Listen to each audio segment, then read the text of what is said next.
ಕರ್ತನಲ್ಲಿ ಪ್ರೀತಿಯುಳ್ಳಂತಹ ದೇವ ಜನರೇ, ಯೇಸುವಿನ ಹೆಸರಲ್ಲಿ ನಿಮ್ಮೆಲ್ಲರನ್ನು ಕೂಡ ನಾನು ವಂದಿಸ್ತೇನೆ. ಬನ್ರಿ, ನಾವೆಲ್ಲರೂ ಜೀವನಕ್ಕಾಗಿ ಸಿದ್ಧರಾಗುವ ವಿಷಯದಲ್ಲಿ ಕರ್ತನ ವಾಕ್ಯಗಳನ್ನ ನಾವು ಧ್ಯಾನಿಸ್ತಾ, ಆತನು ಯಾರು, ಆತನು ಎಂಥವನು, ಆತನ ಪ್ರೀತಿ ಎಂಥದ್ದು ಅನ್ನೋದನ್ನ ನಾವು ಧ್ಯಾನಿಸ್ತಾ ಇದ್ದೇವೆ. ಆತನ ಗುಣ ಸ್ವಭಾವಗಳು ಎಂಥದ್ದು ಅನ್ನೋದನ್ನ ನಾವು ಧ್ಯಾನಿಸ್ತಾ ಇದ್ದೇವೆ. ಅದರಲ್ಲಿ ಪ್ರೀತಿಯ ಗುಣಗಳನ್ನ ನಾವು ಧ್ಯಾನಿಸ್ತಾ ಇದ್ದೇವೆ. 1 ಕೊರಿಂಥ 13ನೇ ಅಧ್ಯಾಯದಲ್ಲಿ ಪ್ರೀತಿಯ ಗುಣಗಳು. ಕಳೆದ ವಾರದಲ್ಲಿ ಸಹ ನಾವು ಆತನ ಪ್ರೀತಿ ದೀರ್ಘ ಶಾಂತಿಯಿಂದ ತುಂಬಿರುವಂಥದ್ದು ಅನ್ನೋದನ್ನ ನೋಡಿದ್ವಿ. ಪ್ರೀತಿಯು ತಾಳ್ಮೆ ಉಳ್ಳದು ಅನ್ನೋದನ್ನೇ ಪ್ರೀತಿ ದೀರ್ಘ ಶಾಂತಿ ಉಳ್ಳದ್ದು ಎಂಬುದನ್ನು ನಾವು ಧ್ಯಾನಿಸಿದ್ದೆವು. ಸೊ ಅದರಲ್ಲಿ ಇನ್ನೂ ಅನೇಕ ವಿಷಯಗಳನ್ನ ನಾವು ನೋಡೋದಕ್ಕೆ ಹೋದ್ರೆ ಅನೇಕ ವಿಚಾರಗಳು ಇನ್ನೂ ಕೂಡ ಅದರಲ್ಲಿ ಅಡಗಿರುವಂಥದ್ದಿದೆ. ಕ್ರಿಸ್ತನು ಹೇಗೆ ದೀರ್ಘಶಾಂತನಾಗಿರುವುದನ್ನ ನಾವು ಕಂಡುವೋ, ತಂದೆ ಹೇಗೆ ದೀರ್ಘಶಾಂತನಿಂದ ಆಗಿರೋದನ್ನ ಕಂಡುವೋ, ಹಾಗೆ ಸತ್ಯವೇದದಲ್ಲಿ ಕೆಲವರು ದೀರ್ಘಶಾಂತಿಯಿಂದಿದ್ದ ಮನುಷ್ಯರನ್ನು ಕೂಡ ನಾವು ಕಾಣಲಿಕ್ಕೆ ಸಾಧ್ಯ. ಅದರಲ್ಲಿ ನಾವು ನೋಡೋದಾದ್ರೆ ಯೋಬ ದೇವರ ವಿಚಾರದಲ್ಲಿ ಆತ ದೀರ್ಘ ಶಾಂತಿಯಿಂದ ಕಾದಿದ್ದ. ನೋಹ ದೇವರ ವಿಷಯದಲ್ಲಿ ದೀರ್ಘ ಶಾಂತಿಯಿಂದ ಕಾದಿದ್ದ. ಮೋಶೆ ದೇವರ ವಿಷಯದಲ್ಲಿ ಆತ ದೀರ್ಘ ಶಾಂತಿಯಿಂದ ಕಾದಿದ್ದ. ಅಬ್ರಹಾಮ ದೇವರ ವಿಷಯದಲ್ಲಿ, ದೇವರ ವಾಗ್ದಾನದ ಮೇಲೆ ದೀರ್ಘ ಶಾಂತಿಯಿಂದ ಕಾದಿದ್ದ. ಪ್ರಿಯರೇ, ಹಾಗೆ ನಾವು ಕೂಡ ಕಾದಿರಬೇಕಾಗಿದೆ. ಸರಿ, ಈ ದಿವಸದ ವಿಷಯಕ್ಕೆ ನಾವು ಹೋಗೋಣ. 1 ಕೊರಿಂಥ 13ನೇ ಅಧ್ಯಾಯದ 4ನೇ ವಚನಕ್ಕೆ ನಾವು ಹೋಗೋಣ. 4ನೇ ವಚನ ನಾವು ಈಗಾಗಲೇ ನೋಡ್ಕೊಂಡಿದ್ದೇವೆ. ಮುಂದಕ್ಕೆ ನಾವು ನೋಡೋಣ. ಪ್ರೀತಿಯು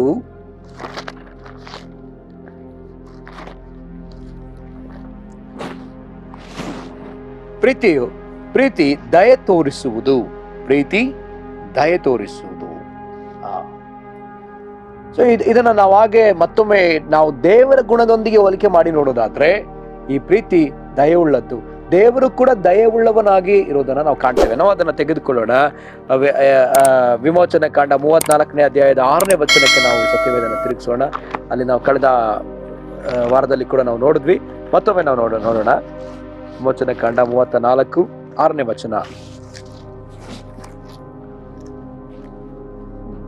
ಯೆಹೋವ ಕನಿಕರವು ದಯೆಯೂ ಉಳ್ಳ ದೇವರು. ಮತ್ತೊಮ್ಮೆ ದೀರ್ಘಶಾಂತನು, ಪ್ರೀತಿಯು ನಂಬಿಕೆಯು ಉಳ್ಳವನು, 1000 ತಲೆಗಳವರೆಗೆ ದಯೆ ತೋರಿಸುವವನು. ಈ ಆತನ ಗುಣದಲ್ಲಿ 2 ಬಾರಿ ದಯೆ ಉಳ್ಳವನು ಎಂಬುದಾಗಿ ಬರ್ತದೆ. ಆತ ದಯೆ ಉಳ್ಳವನು, 1000 ತಲೆಗಳವರೆಗೆ ದಯೆ ತೋರಿಸುವವನು ಆಗಿದ್ದಾನೆ. ಸೊ ನಮ್ಮ ಕರ್ತನ ಪ್ರೀತಿಯು ದಯೆ ತೋರಿಸುವಂತಹ ಪ್ರೀತಿಯಾಗಿದೆ. ಏನಿದು ದಯೆ ತೋರಿಸುವಂತ ಪ್ರೀತಿ ಅಂತ ಹೇಳಿದ್ರೆ, ದಯೆ ಯಾರಿಗೆ ನಾವು ತೋರಿಸ್ತೇವೆ? ದಯೆ ಫೇವರ್ ಎಂಬುದಾಗಿ ನಾವು ಹೇಳಬಹುದು. ಯಾರಿಗೆ ದಯೆ ಸಿಗ್ತದೆ? ಯಾರಿಗೆ ದಯೆನ ಹೊಂದಿಕೊಳ್ತಾರೆ? ನಾವು ಮನುಷ್ಯಿಕವಾಗಿ ನಾವು ನೋಡೋದಾದ್ರೆ, ಯಾರಿಗೆ ಮನುಷ್ಯರು ದಯೆ ತೋರಿಸ್ತಾರೆ ಅಂತ ಹೇಳಿದ್ರೆ, ತಮಗ್ ಬೇಕಾದವರಿಗೆ ದಯೆ ತೋರಿಸ್ತಾರೆ, ತಮಗಿಷ್ಟವಾದವ್ರಿಗೆ ದಯೆ ತೋರಿಸ್ತಾರೆ. ಅವರಿಂದ ಏನಾದ್ರು ಲಾಭ ಸಿಕ್ಕಿದ್ರೆ ಅವರಿಗೆ ದಯೆ ತೋರಿಸ್ತಾರೆ. ಆದ್ರೆ ನಾವು ಬೈಬಲ್ ನೋಡುವಾಗ ನಾವು ದೇವರ ದಯೆಯನ್ನು ಹೊಂದುವುದಕ್ಕೆ ಆ ರೀತಿಯಲ್ಲಿ ಯಾವುದೇ ಕಾರಣಕ್ಕೂ ನಾವು ಮಾಡ್ಲಿಕ್ಕಾಗಲ್ಲ. ದೇವರ ದಯೆಯನ್ನು ಹೊಂದಲಿಕ್ಕೆ ನಾವು ಏನ್ ಮಾಡ್ಬೇಕು ಅನ್ನೋದನ್ನ ನಾವು ಧ್ಯಾನಿಸ್ಬೇಕಾಗತ್ತೆ. ನಾವು ಲೂಕನು ಬರೆದ ಸುವಾರ್ತೆಯ ಕಡೆಗೆ ನಮ್ಮ ಸತ್ಯವೇದ ನಾವು ತಿರುಗಿಸಿಕೊಳ್ಳೋಣ. ಯೇಸು ಕ್ರಿಸ್ತನ ಮೇಲೆಯೂ ಕೂಡ ದೇವರ ದಯೆ ಮತ್ತು ಮನುಷ್ಯರ ದಯೆ ಇತ್ತಂತೆ. ನಾವು ಅದನ್ನ ವಾಕ್ಯದ ಮೂಲಕ ನೋಡೋಣ. 52ನೇ ವಚನ, 2ನೇ ಅಧ್ಯಾಯ, ಲೂಕ 2ನೇ ಅಧ್ಯಾಯ 52ನೇ ವಚನ. ಯೇಸು ಜ್ಞಾನದಲ್ಲಿಯೂ ದೇಹ ಬಲದಲ್ಲಿಯೂ ವೃದ್ಧಿಯಾಗುತ್ತಾ ಬಂದನು. ಇದಲ್ಲದೆ ದೇವರ ಮತ್ತು ಮನುಷ್ಯರ ದಯೆಯು ಆತನ ಮೇಲೆ ಹೆಚ್ಚಾಗುತ್ತಾ ಬಂತು. ದೇವರ ಮತ್ತು ಮನುಷ್ಯರ ದಯೆ ಯೇಸುವಿನ ಮೇಲೆ ಹೆಚ್ಚಾಗುತ್ತಾ ಬಂತಂತೆ. ಹೇಗೆ ಇದು ಆತನ ಮೇಲೆ ಹೆಚ್ಚಾಗ್ತಾ ಬಂತು? ಯೇಸು ಕ್ರಿಸ್ತನು ನಮ್ಮಂತೆಯೇ ಆತ ಮನುಷ್ಯನಾಗಿದ್ದಾನೆ. ಆತನು 100ಕ್ಕೆ 100 ಭಾಗ ಮನುಷ್ಯನು, 100ಕ್ಕೆ 100 ಭಾಗ ದೇವಕುಮಾರನು ಹೌದು. ನಮ್ಮಂತೆಯೇ ಮನುಷ್ಯನು ಕೂಡ ಹೌದು. ಸೊ ಯೇಸು ಯಾವ ರೀತಿಯಲ್ಲಿ, ನಮ್ಮ ರೀತಿಯಲ್ಲಿ ಆತನು ಸಹ ನಮ್ಮ ರೀತಿಯಲ್ಲಿ ಆತ ಅನೇಕ ರೀತಿಯಾದ ಶೋಧನೆಗೆ ಒಳಪಟ್ಟವನು. ಸೊ ನಮ್ಮ ರೀತಿಯಾದ ಒಬ್ಬ ಮನುಷ್ಯನಾಗಿ ಲೋಕದಲ್ಲಿ ಇದ್ದವನು. ಆತನು ದೇವರ ದಯೆಯನ್ನು ಹೊಂದ್ಕೊಂಡ. ಅಂದ್ರೆ ಈ ದಿವಸ ನಮಗೆ ದೇವರ ದಯೆ ಸಿಕ್ಬೇಕಂದ್ರೆ ಏನ್ ಮಾಡ್ಬೇಕು? ಯೇಸು ಏನ್ ಮಾಡಿದ್ರು ನಾವು ಅದನ್ನೇ ಮಾಡಿದ್ರೆ ದೇವರ ದಯೆಯನ್ನು ಹೊಂದ್ಕೊಳ್ತೀವಿ. ಯೇಸು ಇಲ್ಲಿ ಏನ್ ಮಾಡಿದ್ರು, 12 ವಯಸ್ಸಿನ ಸಮಯದಲ್ಲಿ ಯೇಸು ಮಾಡಿದ್ದೇನು ಅಂತ ನಾವು ನೋಡೋದಾದ್ರೆ, ಯೇಸು 47ನೇ ವಚನದಲ್ಲಿ ನೋಡುವಾಗ, ಆತನು ಆಡಿದ ಮಾತುಗಳನ್ನು ಕೇಳಿದವರು ಆತನ ಬುದ್ಧಿಗೂ ಉತ್ತರಗಳಿಗೂ ಆಶ್ಚರ್ಯಪಟ್ಟರು. ತಂದೆ ತಾಯಿಗಳು ಆತನನ್ನು ಕಂಡು ಬೆರಗಾದರು. ಮತ್ತೆ 49ನೇ ವಚನದಲ್ಲಿ ನೋಡ್ತೀವಿ, ಆತನವರಿಗೆ ನೀವು ನನ್ನನ್ನು ಹುಡುಕಿದ್ದೇನು, ನಾನು ನನ್ನ ತಂದೆಯ ಮನೆಯಲ್ಲಿ ಇರಬೇಕಾದದ್ದು ನಿಮಗೆ ತಿಳಿಯಲಿಲ್ಲವೇ ಎಂದು ಉತ್ತರ ಕೊಟ್ಟರು. ಆದರೆ ಆತನು ಹೇಳಿದ ಮಾತಿನ ಅರ್ಥವನ್ನು ಅವರು ಗ್ರಹಿಸಲಿಲ್ಲ. ಸೊ ಇಲ್ಲಿ ನಾವು ನೋಡುವಂತ ಒಂದು ವಿಚಾರ ಏನಂತ ಹೇಳಿದ್ರೆ 46ನೇ ವಚನದಿಂದ 2ನೇ ಅಧ್ಯಾಯ 46ನೇ ವಚನದಿಂದ ನಾವು ಓದೋದಾದ್ರೆ, 3 ದಿನದ ಮೇಲೆ ಆತನು ದೇವಾಲಯದಲ್ಲಿ ಕಂಡರು. ಆತನು ಬೋಧಕರ ನಡುವೆ ಕುಳಿತುಕೊಂಡು ಅವರ ಉಪದೇಶವನ್ನು ಕೇಳುತ್ತಾ ಪ್ರಶ್ನೆ ಮಾಡುತ್ತಾ ಇದ್ದನು. 12 ವಯಸ್ಸಿನ ಒಬ್ಬ ಬಾಲಕ ಉಪದೇಶವನ್ನು ಕೇಳ್ತಾ ಇದ್ದಾನೆ ಮತ್ತು ಆತನು ಪ್ರಶ್ನೆಗಳನ್ನ ಕೇಳ್ತಾ ಇದ್ದಾನೆ. ನಾವು ನೋಡೋದಾದ್ರೆ ಯೇಸು ಕ್ರಿಸ್ತನು 12 ವಯಸ್ಸಿನಲ್ಲಿಯೇ ಆ ಒಂದು ಹಿರಿಯರ ಬಳಿಯಲ್ಲಿ, ಅಲ್ಲಿದ್ದಂತಹ ಧರ್ಮೋಪದೇಶಕರ ಬಳಿಯಲ್ಲಿ ಆತ ಕುಳಿತು, ವಯಸ್ಸಾದ ಆ ಒಂದು ಪ್ರವಾದಿಗಳ ಬಳಿಯಲ್ಲಿ ಆತ ಪ್ರಶ್ನೆ ಕೇಳ್ತಾ ಅಲ್ಲಿ ಕುಳಿತಿರೋದನ್ನು ನಾವು ಕಾಣಲಿಕ್ಕೆ ಸಾಧ್ಯ.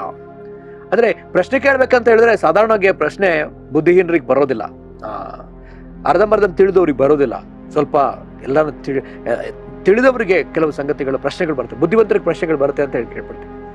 ಯೇಸುವಿಗೆ ಪ್ರಶ್ನೆಗಳು, ಸತ್ಯವೇದದಲ್ಲಿ ಅನೇಕ ಪ್ರಶ್ನೆಗಳು. ಮತ್ತು ಯೇಸುಸ್ವಾಮಿ ಇನ್ನು ಏನೆಲ್ಲ ಹೇಳ್ತಾರೆ, ಪ್ರಶ್ನೆನ ಕೇಳ್ತಾ ಇದ್ದಾರೆ, ಜೊತೆಗೆ ಉಪದೇಶವನ್ನ ಕೂಡ ಮಾಡ್ತಾ ಇದ್ದಾರೆ. ಆ ಕೆಲವು ಮಾತುಗಳನ್ನ ಹೇಳ್ತಾ ಇದ್ದಾರೆ. ಆ ಮಾತುಗಳಿಗೆ ಜನಗಳಿಗೆ, ಅಲ್ಲಿರ್ತಕ್ಕಂಥ ಹಿರಿಯರು, ಅಲ್ಲಿರ್ತಕ್ಕಂಥ ರುದ್ರಗಳಿಗೆ ಅಲ್ಲಿ ಏನು ಅವ್ರಿಗೆ ಆಶ್ಚರ್ಯ. ಸೊ ಇಲ್ಲಿ ನಾವು ನೋಡುವಂತ ವಿಷಯ, ಯೇಸುವಿಗೆ ದಯೆ ಸಿಕ್ಕುವುದಕ್ಕೆ ಕಾರಣ ಆತನ ಕುರಿತಾದಂತ ವಿಷಯ ಆತನಿಗೆ ಗೊತ್ತಿತ್ತು. ಆತನನ್ನು ಅರಿತವನಾದದ್ರಿಂದಲೇ ಆತನಿಗೆ ದೇವರ ದಯೆ ದೊರಕಿತು.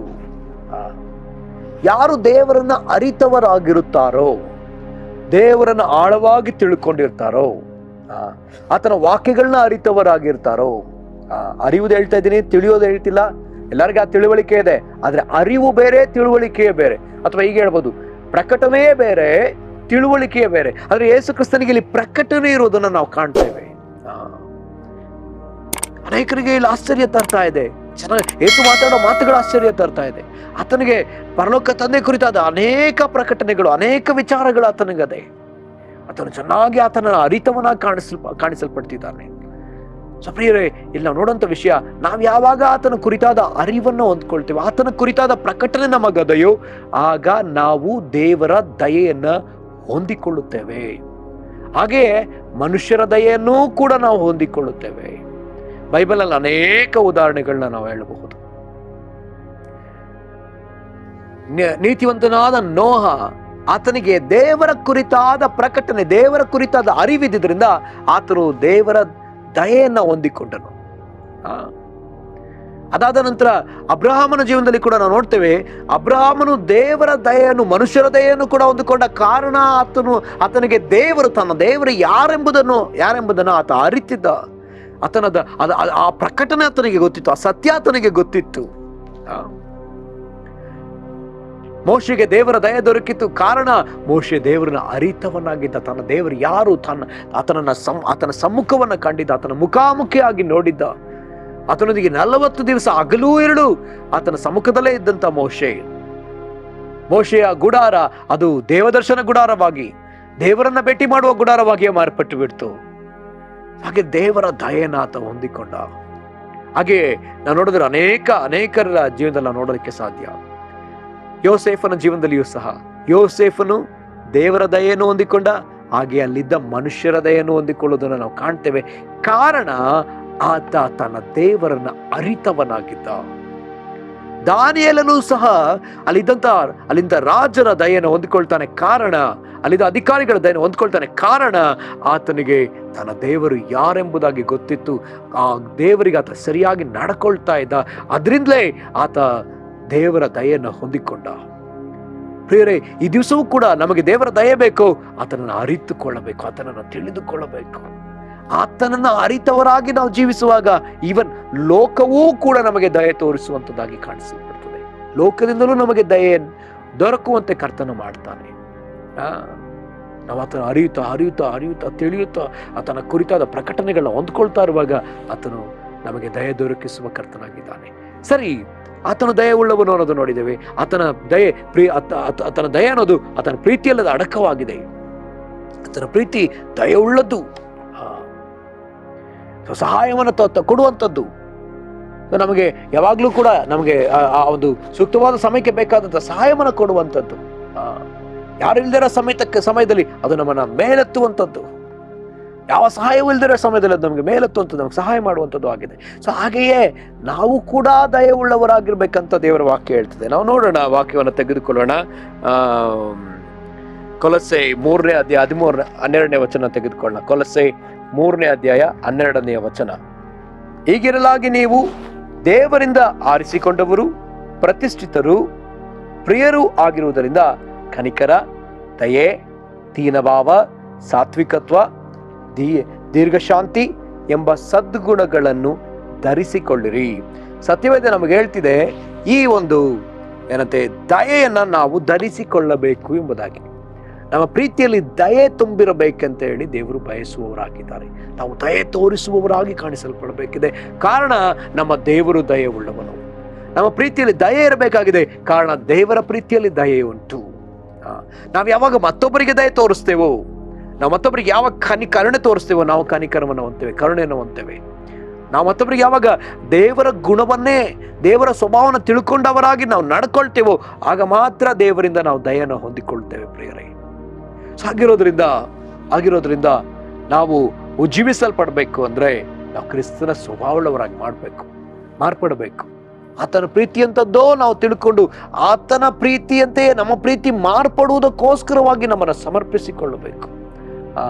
ಆತನ ಪ್ರೀತಿ ನಮ್ಮೊಳಗಿಂದ ಹೊರಬರುವಂತೆ ನಾವು ನಮ್ಮನ್ನು ಬಿಟ್ಟು ಕೊಡಬೇಕು. ನಮ್ಮನ್ನು ಪರಿಪೂರ್ಣವಾಗಿ ಆತನ ಕೈಗೆ ಬಿಟ್ಟು ಕೊಡಬೇಕು. ನಮ್ಮ ಮೂಲಕ ಆತನ ಪ್ರೀತಿಯ ಹೊಳೆ ಅರಿಯುವುದಕ್ಕೋಸ್ಕರ ನಮ್ಮನ್ನು ಬಿಟ್ಟು ಕೊಡಬೇಕು. ಕೆಲವೊಮ್ಮೆ ಕೆಲವರಿಗೆ ಮಾತ್ರ ನಾವು ಪ್ರೀತಿಸ್ತೀವಿ. ಹಣ ಇದ್ದವರಿಗೆ ನಮ್ಮ ಪ್ರೀತಿ, ಸೌಂದರ್ಯ ಇದ್ದವರಿಗೆ ನಮ್ಮ ಪ್ರೀತಿ, ನಮಗೆ ಬೇಕಾದವರಿಗೆ ಮಾತ್ರ ನಮ್ಮ ಪ್ರೀತಿ, ಅಂಥವ್ರಿಗೆ ಮಾತ್ರ ನಾವು ದಯೆ ತೋರಿಸ್ತೀವಿ. ಆದರೆ ಬೈಬಲ್ ಹೇಳ್ತದೆ, ಎಲ್ಲರಿಗೂ ನಾವು ದಯೆ ತೋರಿಸುವವರು, ಎಲ್ಲರಿಗೂ ನಾವು ಪ್ರೀತಿ ತೋರಿಸುವವರು, ಎಲ್ಲರನ್ನೂ ಕೂಡ ದಯೆಯಿಂದ ನೋಡಬೇಕಾದವರು. ಸೊ ಹಾಗಿರೋದ್ರಿಂದ ಈ ದಿವಸ ನಮ್ಮನ್ನು ಸಮರ್ಪಣೆ ಮಾಡಿಕೊಳ್ಳೋಣ. ಉಜ್ಜೀವನ ಬರ್ಬೇಕಂತ ಹೇಳಿದ್ರೆ ಇದರಿಂದಲೇ ಸಾಧ್ಯ ಪ್ರಿಯರೇ. ನಾವು ಮತ್ತೊಬ್ಬರೊಂದಿಗೆ ದಯೆಯಿಂದ ನಡ್ಕೊಳ್ಳುವಾಗಲೇ ಸಾಧ್ಯ, ಅವ್ರಿಗೆ ದಯೆ ತೋರಿಸುವಾಗಲೇ ಸಾಧ್ಯ. ತಪ್ಪು ಮಾಡೋರು ಇದ್ದಾರೆ, ಅನೇಕರಿದ್ದಾರೆ ಲೋಕದಲ್ಲಿ. ತಪ್ಪು ಮಾಡೋರು ಇದ್ದಾರೆ, ಪಾಪ ಮಾಡೋರು ಇದ್ದಾರೆ. ಆದರೆ ಅವ್ರಿಗೆ ದಯೆ ತೋರಿಸ್ಬೇಕಂತ ದೇವರು ಬಯಸ್ತಾರೆ. ಲೋಕದಲ್ಲಿ ಪಾಪ ಮಾಡೋರು ಇದ್ದಾರೆ, ಅವ್ರಿಗೆ ನಾವು ದಯೆ ತೋರಿಸ್ಬೇಕು. ಒಮ್ಮೆ ಅಥವಾ 2 ಸಾರಿ ಅಥವಾ 3 ಸಾರಿ ನಾವು ಅವ್ರಿಗೆ ದಯೆ ತೋರಿಸ್ಬೇಕು. ನಾವು ದಯೆ ತೋರಿಸ್ಬೇಕು, ಅವ್ರನ್ನ ಪ್ರೀತಿಸ್ಬೇಕು, ನಾವು ಪ್ರಾರ್ಥಿಸ್ಬೇಕು ಅವ್ರಿಗಾಗಿ ಅಲ್ವಾ. ಬೈಬಲ್ನಲ್ಲಿ ನಾವು ನೋಡೋಂಥ ಒಂದು ವಿಷಯ, ಮತ್ತಾಯ ಬರೆದ ಸುವಾರ್ತೆ 18ನೇ ಅಧ್ಯಾಯದಲ್ಲಿ ಒಬ್ಬ ವ್ಯಕ್ತಿ ತಪ್ಪು ಮಾಡ್ತಾ ಬಂದ್ರೆ ಆತನಿಗೆ ಎಷ್ಟು ಸಾರಿ ಪ್ರೀತಿಸ್ಬೇಕು? 77 ಸಾರಿ. ಆದ್ರೂ ಕೂಡ ತನ್ನ ಸಹೋದರ ತನ್ನ ಸಂಪಾದಿಸ್ಕೊಳ್ಬೇಕಂತ ಪ್ರಯತ್ನಿಸಿದ್ರು ಕೂಡ ಆತ ತಿರ್ಕೊಳ್ದೆ ಹೋದ್ರೆ ಆತನನ್ನ ಭ್ರಷ್ಟನಂತೆ ಬಿಟ್ಬಿಟ್ರಿ, ಆತನನ್ನ ಸುಂಕದವನಂತೆ ಬಿಟ್ಬಿಟ್ರಿ ಎಂಬುದಾಗಿ ವಾಕ್ಯ ಹೇಳ್ತದೆ. ಆದ್ರೂ ಕೂಡ ಆತನನ್ನ ಬಿಟ್ಬಿಡ್ಬೇಡ್ರಿ, ಮತ್ತೆ ಸೇರಿಸ್ಕೊಳ್ರಿ, ಆತನಿಗೆ ದಯೆ ತೋರಿಸ್ರಿ, ಆತನಿಗಾಗಿ ಪ್ರಾರ್ಥಿಸ್ರಿ, ಆತನ ಆತ್ಮ ಮರು ಸ್ಥಾಪಿಸಲ್ಪಡುವಂತೆ ಪ್ರಾರ್ಥಿಸ್ರಿ ಎಂಬುದಾಗಿ ಪೌಲನು ಹೇಳುವುದನ್ನು ನಾವು ಕಾಣ್ತೀವಿ ಪ್ರಿಯರೇ. ಸೊ ಹಾಗಿರೋದ್ರಿಂದ ನಮ್ಮ ಪ್ರೀತಿಯಲ್ಲಿ ದಯೆ ತುಂಬಿರಲಿ. ಅದಕ್ಕಾಗಿ ನಾವು ಪ್ರಾರ್ಥಿಸೋಣ. ಹೇಗೆ ಯೇಸು ಕ್ರಿಸ್ತನು ದೇವರ ಮತ್ತು ಮನುಷ್ಯರ ದಯೆಯನ್ನು ಹೊಂದಿದ್ರು, ಹೇಗೆ ಯೇಸು ಸ್ವಾಮಿನೂ ಕೂಡ ಲೋಕದಲ್ಲಿದ್ದಾಗ ಮತ್ತೊಬ್ಬರಿಗೆ ದಯೆ ತೋರಿಸಿದ್ರು. ನಾವು ನೋಡ್ತೇವೆ, ಯೇಸು ಸ್ವಾಮಿ ಅನೇಕರನ್ನ ಕಂಡು ಕನಿಕರದಿಂದ ದಯೆಯಿಂದ ತುಂಬಲ್ಪಟ್ಟು ಅವರೆಲ್ಲರನ್ನ ಗುಣಪಡಿಸಿದ್ರು, ಅನೇಕರನ್ನ ಸ್ವಸ್ಥಪಡಿಸಿದ್ರು. ಯೇಸು ಒಮ್ಮೆ ಒಂದು ದೇವಾಲಯಕ್ಕೆ ಹೋದಾಗ ಅಲ್ಲಿ ಅವರೆಲ್ಲರೂ ಕೂಡ ಯೇಸುವನ್ನು ಹಿಡ್ಕೊಡ್ಬೇಕು, ಯೇಸುವನ್ನು ಹಿಡಿದು ಕೊಲ್ಬೇಕಂತ ಆಲೋಚನೆಯಲ್ಲಿದ್ದಾಗ, ಸಿಟ್ಟಿನಲ್ಲಿದ್ದಾಗಲೂ ಕೂಡ ಯೇಸು ಅವರ ಆಲೋಚನೆಗಳನ್ನ ಚಿಂತಿಸದೆ, ಅವರ ಆಲೋಚನೆಗಳಿಗೆ ಎಡೆ ಕೊಡದೆ, ಅವ್ರ ಮೇಲೆ ಕೋಪ ಬಂದರೂ ಸಹ ಅಲ್ಲಿದ್ದಂಥ ಪಾರ್ಶ್ವವಾಯುರನ್ನು ಯೇಸು ಗುಣಪಡಿಸ್ತಾನೆ. ಅವರ ಮೇಲೆ ದಯೆ ತೋರಿಸಿ ಗುಣಪಡಿಸುವುದನ್ನು ನಾವು ಕಾಣ್ತೇವೆ. ಯೇಸು ಯೆರೂಸಲೇಮ್ ದೇವರನ್ನ ಶುದ್ಧೀಕರಿಸಿದ್ರು ಸಹ ನಂತರ ಅಲ್ಲಿ ಎಲ್ಲರನ್ನೂ ಕೂಡ ಕೊರಡೆ ಮಾಡಿ ಹೊಡೆದು ಎಲ್ಲರನ್ನ ಹೊರಗಾಕಿ ಅದನ್ನು ಶುದ್ಧೀಕರಿಸಿದಾಗ್ಲೂ ಕೂಡ ಅಷ್ಟು ಕೋಪದಲ್ಲಿ ಅವ್ರನ್ನ ಗದರಿಸಿದ್ರು ಸಹ ಅದೇ ದೇವಾಲಯದಲ್ಲಿ ಕರ್ತನು ಅಲ್ಲಿರ್ತಕ್ಕಂಥ ಒಬ್ಬ ವ್ಯಕ್ತಿಯನ್ನು ಗುಣಪಡಿಸ್ತಾನೆ. ಅದು ದಯವುಳ್ಳವನಾಗಿ ಕಾಣಿಸಲ್ಪಡ್ತಾನೆ. ಬೇರೆ ನಾವು ಕೂಡ ದಯವುಳ್ಳವರಾಗಿ ಕಾಣಿಸಲ್ಪಡಬೇಕಾಗಿದೆ. ನಾವು ಪ್ರಾರ್ಥಿಸೋಣ. ಕರ್ತನೆ, ನಿನಗೆ ಸ್ತೋತ್ರ ಸಲ್ಲಿಸ್ತೀವಪ್ಪ. ನೀನು ಕರ್ತನೆ ತೋರಿಸಿದ ಪ್ರೀತಿಯು ದಯವುಳ್ಳದ್ದು ಸ್ವಾಮಿ. ಕರ್ತನೆ, ನೀನು ದಯವುಳ್ಳವನು ಕರ್ತನೆ. ಅದಕ್ಕಾಗಿ ನಾವು ನಿನಗೆ ವಂದನೆ ಸಲ್ಲಿಸ್ತೇವೆ, ನಿನಗೆ ಮಹಿಮೆ ಸಲ್ಲಿಸ್ತೇವೆ. ಕರ್ತನೆ, ನಮ್ಮ ಪ್ರೀತಿಯೂ ಕೂಡ ಅದೇ ರೀತಿಯಲ್ಲಿ ನಿನ್ನ ದಯೆಯಿಂದ ತುಂಬಲ್ಪಡಲಿ. ನೀವು ಹೇಗೆ ದಯೆ ತೋರಿಸಿದ್ರು ಹಾಗೇ ನಾವು ದಯೆ ತೋರಿಸುವವರಾಗಿ ನಮ್ಮನ್ನು ಮಾರ್ಪಡಿಸ್ರಿ, ನಮ್ಮನ್ನು ಅಭಿಷೇಕಿಸ್ರಿ, ನಮ್ಮನ್ನು ಬಲಪಡಿಸ್ರಿ ಸ್ವಾಮಿ. ಹಾಗೆ ನೀವು ಮಾಡುವುದಕ್ಕಾಗಿ ಸ್ತೋತ್ರ. ಎಲ್ಲ ಮಹಿಮೆ ನಿಮಗೆ ಸಲ್ಲಿಸ್ತೇವೆ ಯೇಸುವಿನ ಹೆಸರಲ್ಲಿ ಪ್ರಾರ್ಥಿಸ್ತೇವೆ ಪ್ರೀತಿಯ ತಂದೆ ಆದೇವರೇ, ಆಮೆನ್. ಕರ್ತನ ನಿಮ್ಮೆಲ್ಲರ ಆಶೀರ್ವದಿಸಲಿ.